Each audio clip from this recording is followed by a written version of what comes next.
खुलुमबाय गोजोन फुंबिलिनि बयनिसिमबो गाहाम हामलायनाय जासिहरनाय जाबाय।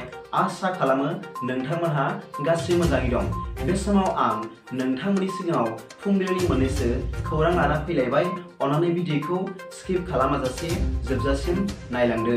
दिनैनि फुंबिलिनि मोननैसो खौरांफोरा जाबाय।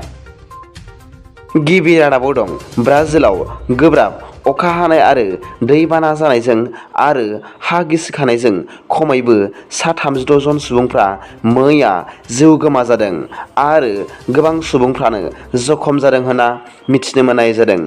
गोबां अखा आरो बारहुंखा फैबावगोन होनना ब्राजिलनि बोथोर बिगियाना फोरमायदों होनना मिथिनो मोननाय जादों। नैथि रादाबाव दं गोबां आयेन बेरेखा हेर'इन ड्राग्स हमनो मोनदों।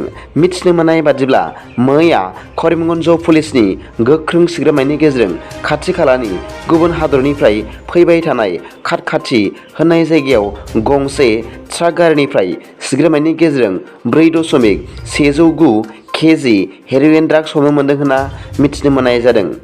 लोगोसे बे संदाननायाव आसाम पुलिस सिक्युरिटि आरो C-20 CRPF जुथायै लोगो नांना बे फालांगियाव लोब्बा गोनां सानै दायनिगिरिखौ पुलिस हान्जाया हमनो हादों होनना मिथिनो मोननाय जादों।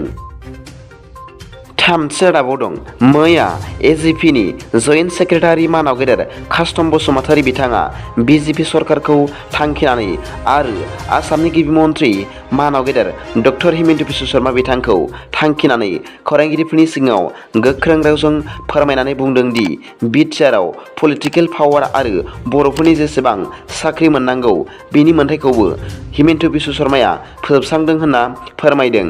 लोगोसे हिमन्त बिश्व शर्माया हिटलारनि सासन खालामगासिनो दङ, नाथाय हिटलारनि सासनखौ रावबो मोजां मोना होननानैबो बिथाङा फोरमायदों आरो लोगोसे मिरु BJP हान्जानि गाहाय दैदेनगिरि मानाव गेदेर JP नाड्डा बिथांखौबो थांखिनानै बुंदों दि नेशनेल BJP हान्जानि JP नाड्डाया हिन्दी रावखौ गासिबो हादरसायाव कम्पालसारि खालामनो थाखाय नाजागासिनो दं होनना फोरमायदों।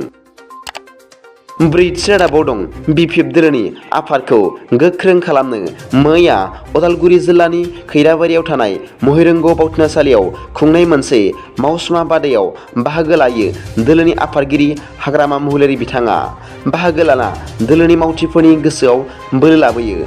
मख'नो गोनांदि 2024 मायथाइयाव जानो गोनां MP नि बिसायख'थियाव क'क्राझार आरो मंगलै लकसभा बियाबाव BPF दोलोनिफ्राय हारसिङैनो बाहागो लागोन होनना फोरमायना कंग्रेस BJP रावजोंबो लोगोआरि खालामा होनना बिथाङा खौरांगिरिफोरनि सिगाङाव बुंथियो। मोन्नैबो बियाबावनो देरहानायनि थाखाय दोलोनि दैदेनगिरि कर्मी मावथिफोरखौ खौसे खालामनो जुनै बेबादि मावसुमा बादाखौ खुंफुंनायनि राहा लानायनि खौरांखौ महिलारि बिथाङा खौरांगिरिनि सिगाङाव बुंथियो। दिनैनि फुंबिलिनि मोननैसो खौरांफोरा दा बेखिनिल'मोन। भिडिअखौ मोजां मोनदोंब्ला अन्नानै लाइक आरो साबस्क्राइब खालामनो दाबाव आरो बेल आइकनाबो थुनानै ला, जाहाथे आं गोदान गोदान निउस आपडेट लानानै फैब्ला नोंथांनियाव सिगांग्रो नटिफिकेसन सौहैयो। दा बेलासिनि रादाबाव नोंथांमोनखौ आंनि चेनेलाव गोसो गोथारै बरायहरनाय जाबाय। गोजोन्थों। एसेनोसै। जय बर' हारिनि जय।